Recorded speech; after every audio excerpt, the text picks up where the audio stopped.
Hello there and a very good evening. You're watching Primetime News on TV1. For the Newsfirst team, I'm Dasni Athada. Let's start off with a look at tonight's headlines. Documents of drug racketeers who were sentenced to death gone missing. Revelations from the president. Decision taken to temporarily revoke the pistol and revolver license. Reveal the Western Provincial Councillor behind the Vanatha Villuva explosive incident. National Freedom Front requests the IGP. SLFP ready to go to courts demanding for the provincial council elections.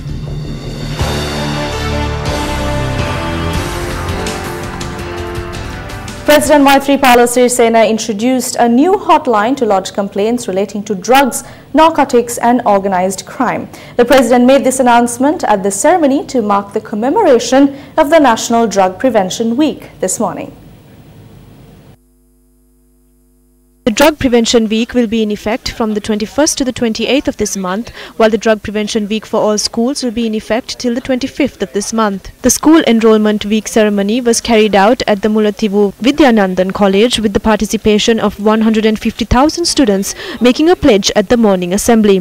The 1984 hotline, which was introduced at the occasion, is now open for students to make any complaints relating to drug issues and organised crime connected to it.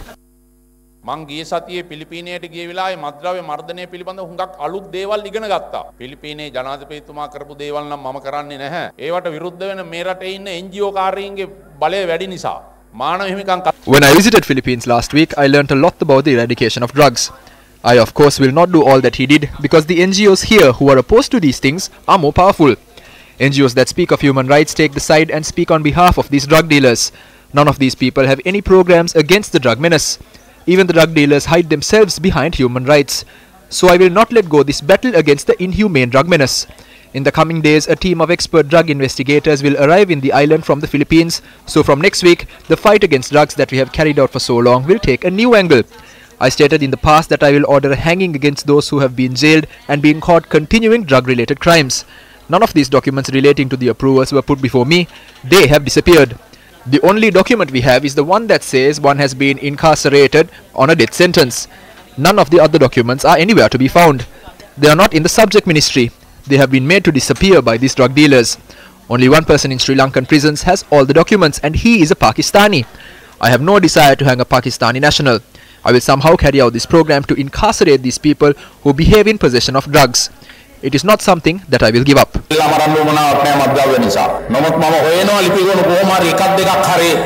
මේ රටේ ශ්‍රී ලාංකිකයෙක් මරණීය දණ්ඩය නිය වෙච්ච මත්ද්‍රව්‍ය නිසා ඒ ගැන මම ඒ ගෙනියන වැඩසටහන අත්හරින්නේ නැහැ. Events were also held to commemorate the President handing over the funds to repair 11 schools affected by the floods in the Kilinochchi and Mulathivu districts, along with another 13 that saw them lose their facilities for water. Further, a total of 264 acres, public and private, in the Mana, Kilinochchi and Mulathivu districts, and a further 1,099 acres belonging to 4 paddy fields was also returned to the people by the President and the Army Commander.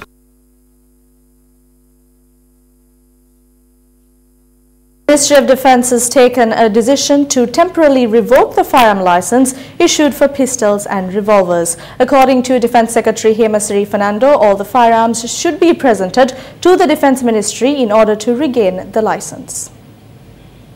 It came to our knowledge 2 weeks ago that 4,700 unauthorized 9mm pistols and revolvers have been licensed.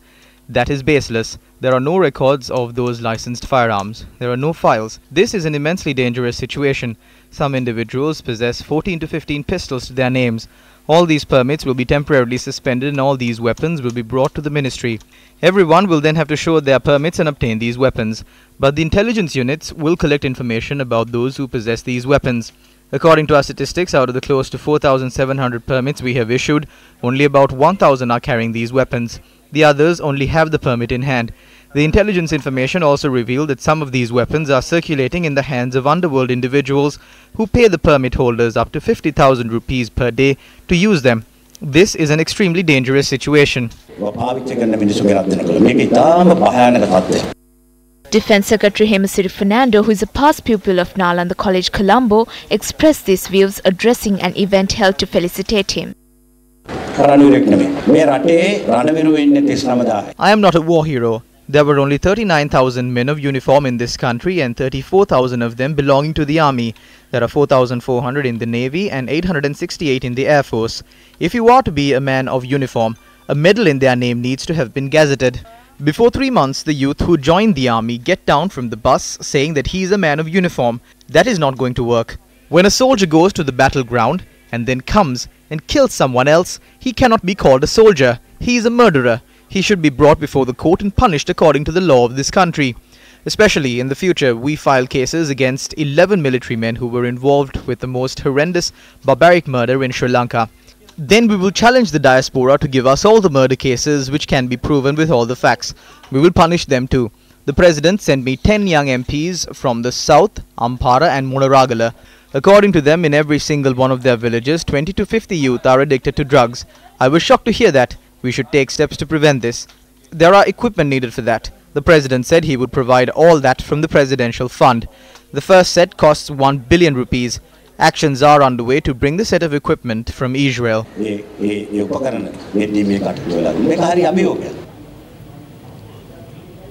The Sena caterpillar epidemic, which has devastated thousands of acres of local crops across Sri Lanka, was also spread into several parts of India. We spoke to an expert in insecticides, Amit Shekhar, who has experience on the matter in the private sector in India.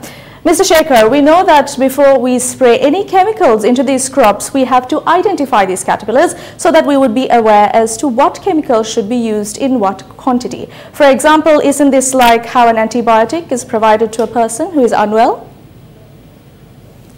It's very easy to identify the adult. When they look at the face of the worm, there is an inverted Y. That will give you a very good picture of this. And it is on a dark background, so you can easily identify it. The other things are here, these hairs, you have square shaped spiracles here on black markings on the back, and there is a hairy growth on that. So this is also, which again till the last dorsal side you have this. So this is one good way to identify that this is the fall armyworm. Apart from that, of course, when you are changing the underside of the leaf, those egg masses, I will tell you again, always it is an egg mass, so almost 200 to 300 eggs at one go, and they are whitish, watery side of thing, so it is very easy to identify that these are all fall armyworm eggs, and this is the adult. Alright, Mr. Shekhar, so how can we control this fall armyworm, and how have the other countries controlled it? For any kind of a control of pest, there are three ways to control it. One is mechanical, the other is chemical, and the third is biological. So if you want to control this pest, you have to crush the egg mass. First identify underside of the leaf, you will have an egg mass, mechanically you crush it, you have done the job. The other is, of course, chemical control. There are excellent control for these pests available across the world. Then the third is the biological control. Anywhere there is an upsurgence of a pest, you have seen that the graph can go to the top, but starts again, that incidence starts coming down. So every pest has a certain kind of a parasitoids, parasites, predators. So there must be some kind of a predators, some kind of a parasitoids, if not already available in the fields right now.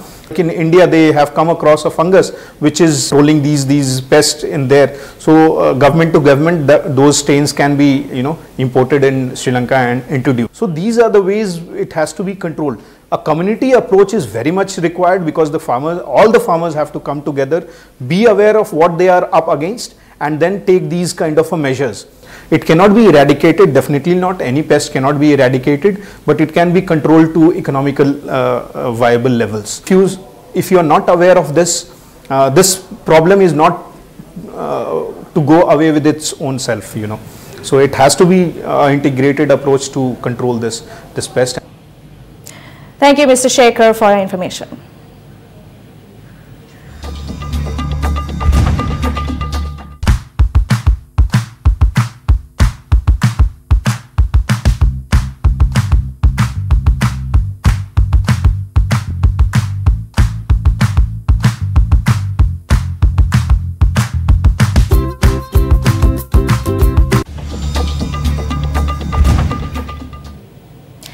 1,363 acres of land held by the security forces in the northern province have been released to its original owners under the patronage of President Maithripala Sirisena.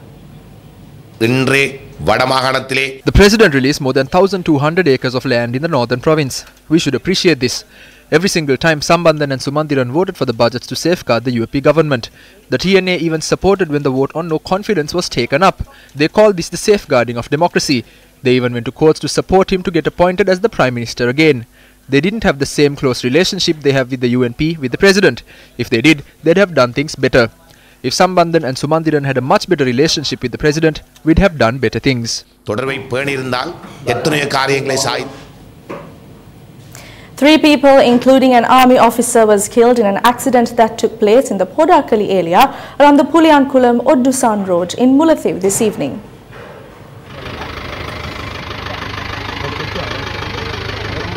Two of the deceased were Army Major Asankali Anage and Corporal NGMD Prematilaka. Army media spokesperson Brigadier Sumit Adapattu said 4 more sustained injuries in the accident.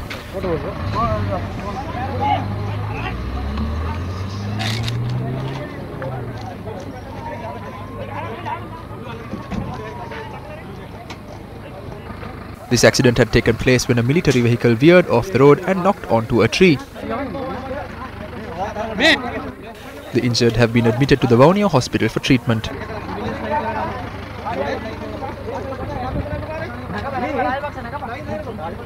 While several parties stress that a provincial council election should be held, the United National Party is still on the stance of holding a presidential election. The country has a law if the elections are being held under the previous system. The law says if a proposal on a certain method of holding elections is passed in Parliament, a delimitation report should be passed based on that particular method. This is something the party leaders should discuss and solve. This is not something one can solely blame on one person. We promised the people to hold elections of all provincial councils on the 8th. We remember that.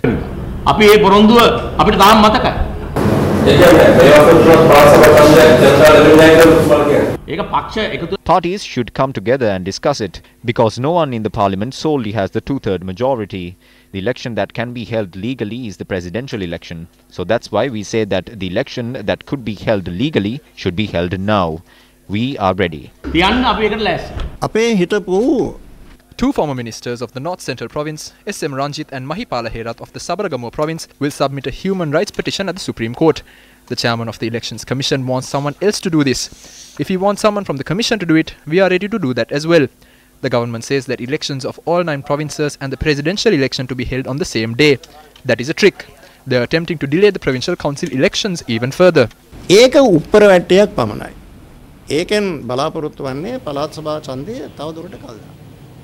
Speaking at a media briefing convened by the United National Party, Deputy Minister Nalin Bandara had the following to say. It does not matter if Sumandiran supports our party or another party. In my opinion, we should work together in order to go forward as a country. But we would not work according to their agenda. Ranil Wickremesinghe is not the kind of person who would work according to someone else's agenda. Not even Sumandiran can deceive him. People bigger than him tried and failed to do so. The leader of the UNP, Ranil Wickremesinghe, is not the kind of leader who would work according to someone else's agenda. That is a well-known fact, not only by us, but also the citizens of Sri Lanka. A special program jointly organized by the Office for National Unity and Reconciliation and the Department of Education was held in the public library in Nittambua this morning. Speaking at the event, former President Chandrika Bandaranayake Kumaratunga expressed the following views. Children, you might have seen on the television how certain MPs acted in Parliament. It is better if the parents switched off the TV without letting the children watch it. As far as I know, not even wild animals in the forest act in such a way. But our MPs and ministers, some who were at one point prime ministers and presidents, did. Usually it is the leftovers of the society that enter into politics. We, using our votes, have elected these people to Parliament, a group who we will not even let past our gates. They are not educated. Some haven't even passed their O-level examinations. Not even 5% of the parliamentary members are degree holders. But we call them leaders. I engage in politics because of the love I have for this country. I have been asked to run for presidency again for the past 19 years. But you cannot serve the country with people like this. Meanwhile, in a media briefing held today, the leader of the Pivithuru Helauramaya, Udayagaman Pilarada, had the following to say about the former president, Chandrika Bandaranaike. Chandrika මෙතිනිය කියන්නේ කල්ලිකුත් තුණු පුඩිමක්. ඒ පුඩිම කන්න කවුරුවත් ඉදිරිපත් වෙන්නේ නැහැ. පුඩිම හිතන් ඉන්න තම්මාම සුවඳ දෙන ලස්සන රස පුඩිමක් කියලා. එතුමිය We sincerely hope that she will soon get tired of betraying the country and messing with the politics of the country, and she will get an opportunity to become a hermit. අපි විශ්වාස කරනවා. He also responded to the various views expressed on the new constitution. The Prime Minister and the leaders of the government repeatedly say that they have not presented a constitution, not even a draft. They accuse us of instilling unfounded fear in people's mind by talking about a constitution which has never been drafted, which has never been presented. I will now prove that what the Prime Minister's statement was an utter lie. This is the document presented to Constitutional Assembly by the Prime Minister on 11th January. Let me turn it over to first page, the very first page, which contains the preamble. It says, we, the people of Sri Lanka, celebrate in our rich ethnic, religious, linguistic and cultural diversity in the exercise of our sovereignty, hereby give ourselves and the future generations of Sri Lankans this constitution. Let me emphatically repeat last two words. This constitution. Who has named this document as the constitution? Not me, not the UPFA, but the Prime Minister himself. Mr. Prime Minister, you will face this kind of embarrassing situation when you present the documents prepared by MP Sumandiran without reading. In a media conference convened by the National Freedom Front, the following opinions were expressed with regard to the uncovered stock of explosives in Vanatha-Villua. There was a situation where Buddha statues were destroyed in Mavanalla. This was carried out under the leadership of two brothers named Ibrahim. The CID carried out a raid based on a tip-off received that the two brothers have fled Mavanalla and are hiding with their families in Vanathavillu Putlam. Another reason the raid was carried out because a politician in the western province had promised a senior official in the police that he would hand the two Ibrahim brothers over to the CID. This promise was made on the 26th of December. Who is this politician who made this promise? We ask the IGP to reveal the identity of this politician. These politicians know where the Ibrahims are. Why don't they know? It is purely because the Wickramasinghe government fears fundamentalists. Newsfirst Chaturanga Hapuarchi joins us now with an update from the Presidential Commission of Inquiry on Sri Lankan Airlines.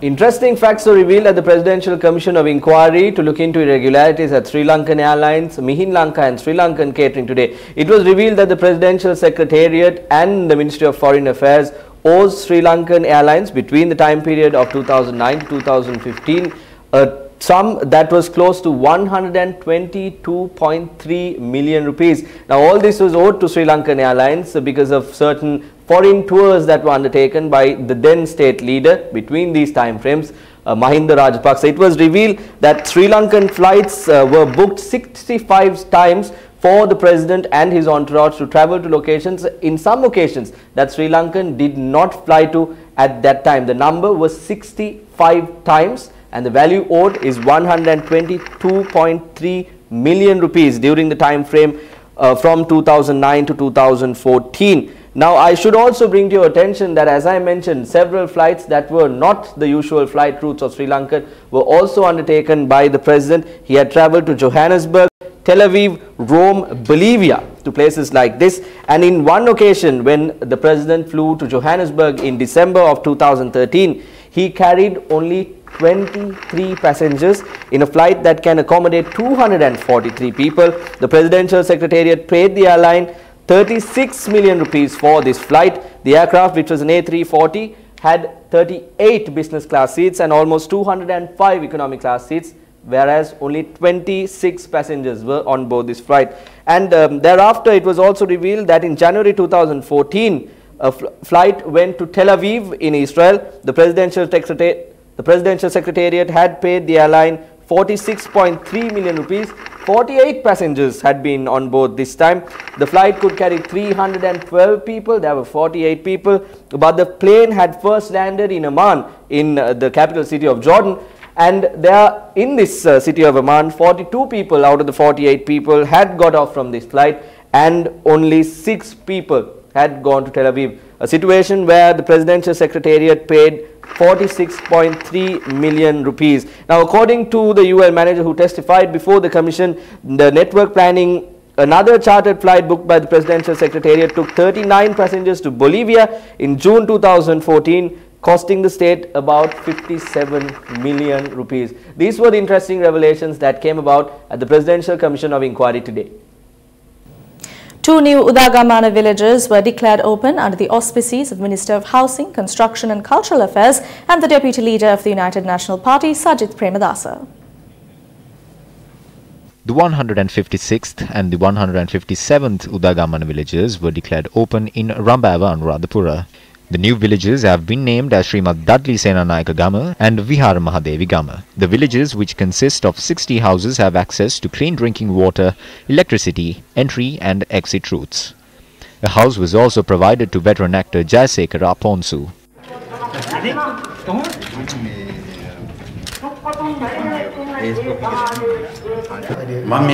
I have always loved Gamudava concept. These activities he is doing while going down the path his father took are great. Land ownership deeds, Visiri housing loans and spectacles were distributed during the event. Civil defence officers made a request from us, and that is to make arrangements for them to retire after a service of 22 years.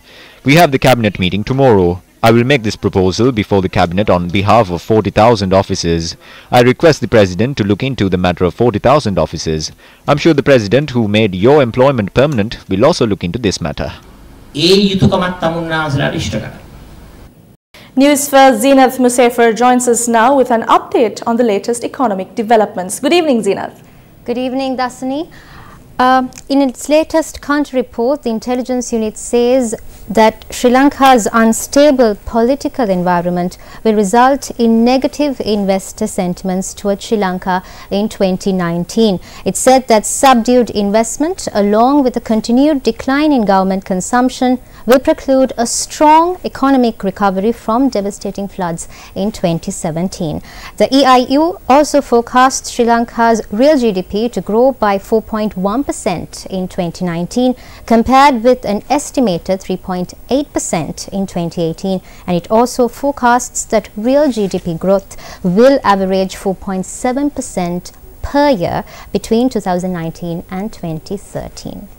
The Economic Intelligence Unit also expects investment to expand by 3.5% in 2019, while the export sector is expected to grow during the second half of the forecast period, supported by increased demand from the major markets such as the USA and the European Union.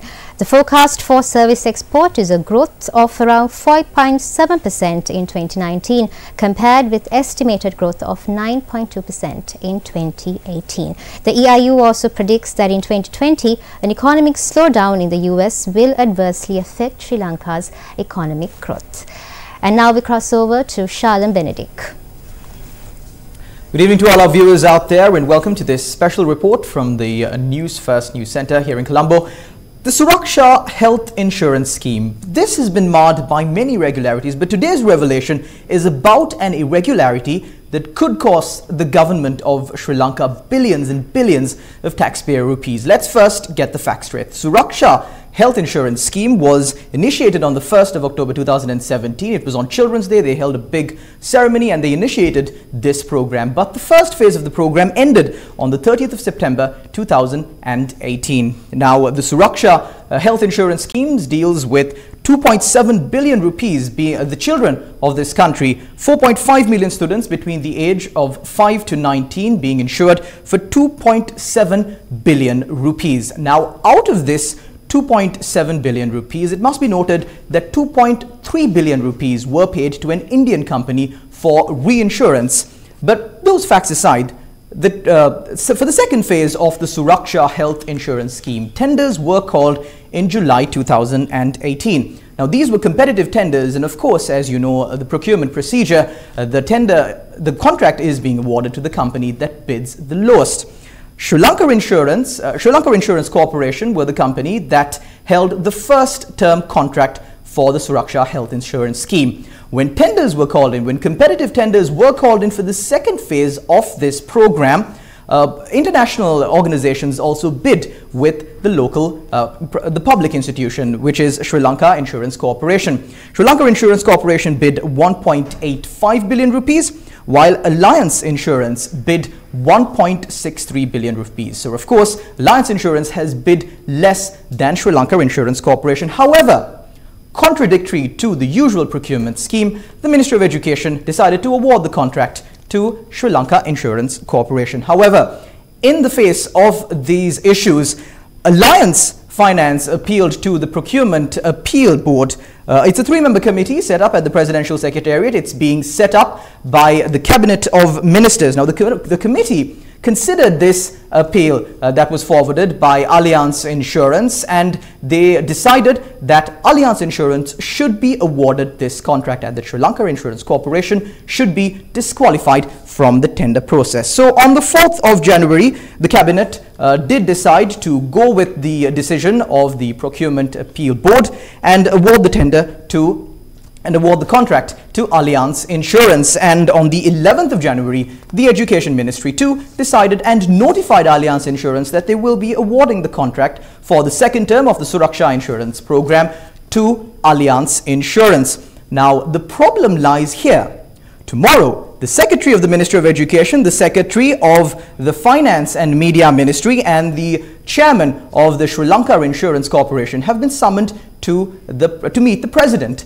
Now, this is because the Employees Union of the Sri Lanka Insurance Corporation are demanding that this Suraksha insurance scheme contract be awarded to Sri Lanka Insurance Corporation. What are the reasons that they present regarding this? On the 21st of December 2018, the chairman of the Sri Lanka Insurance Corporation writes to the president regarding the reasons why the Suraksha insurance scheme should be awarded to Sri Lanka Insurance Corporation. They say that Sri Lanka Insurance Corporation is the only insurance corporation in the country that has enough branches to conduct this program properly, and that they are a public institution. And as a public institution, the money will not be going outside of the country, as opposed to when it is given to an international organization like Alliance Insurance. Of course, the problem here is the fact that the first time they insured they were awarded this contract, a premium of 2.7 billion was paid, and as I mentioned before, 2.3 billion rupees, about 90%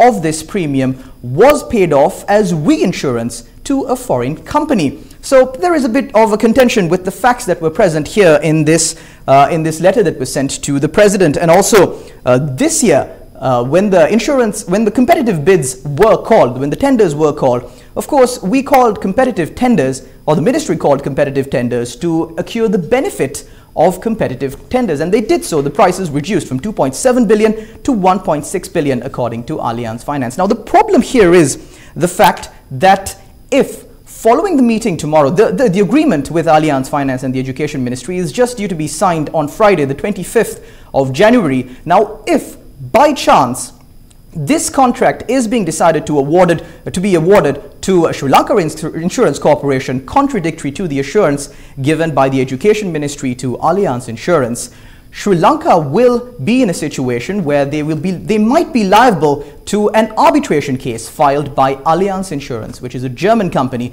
It's a multinational company. They can file an arbitration case in a foreign country, and Sri Lanka will be liable to pay close to 10 times the amount that they bid in this tender process. So who are the officials that are involved in wasting so many billions and billions of Sri Lankan taxpayers' rupees? Now, when we brought this Suraksha insurance scheme into the limelight, when we brought the irregularities into the limelight, one fact that we continue to point out is where was the commission money that was given as when the Suraksha insurance policy was being reinsured to an Indian company? Where did the commission money go? Now, this is again millions and millions of Sri Lankan rupees. Now, when we inquired about this issue, what the Education Ministry did was they set up a separate fund of 100 million rupees. This fund was allegedly to insure students for the illnesses or the ailments that are not covered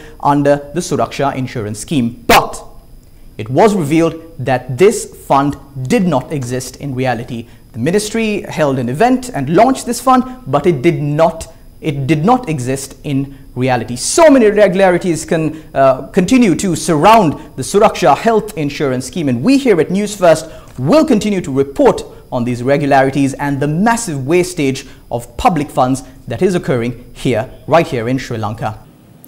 The promotional campaign for the 2018 Sports First Alliance Platinum Awards saw its 6th day in Mannar today. Platinum Award ceremony is the only award ceremony that is organized by an electronic media company to felicitate the sportsmen and sportswomen of the country. The Platinum Awards will be held at Stein Studios, Ratmalana on the 29th of March. 20 main awards and 10 merit awards are to be presented at the ceremony. Today, the 6th program of the promotional campaign leading up to this prestigious event got underway at the St. Xavier Boys School in Mannar. The program started under the patronage of the Northern Province Deputy Director of Education R. Rajaseelan and the Deputy Director of the Education of Mannar P. Ganaraj. Officers from TCMOL and Alliance were also present at the event. In line with the promotional campaign of the Platinum Awards, the schools in the area were introduced to sports like baseball, rugby and football. The Platinum Gold Medal for the most skilled athlete in Mannar district was awarded to Nazar Khan of Fatima Central School. The silver medal was awarded to Jesudan Piris of Kondachi Muslim School, and the bronze was won by Javanesh Roj of St. Lucia National School. Then the promotional campaign with ceremonial torch reached Jaffna, where various exhibition matches were played along with the musical shows and many other programs.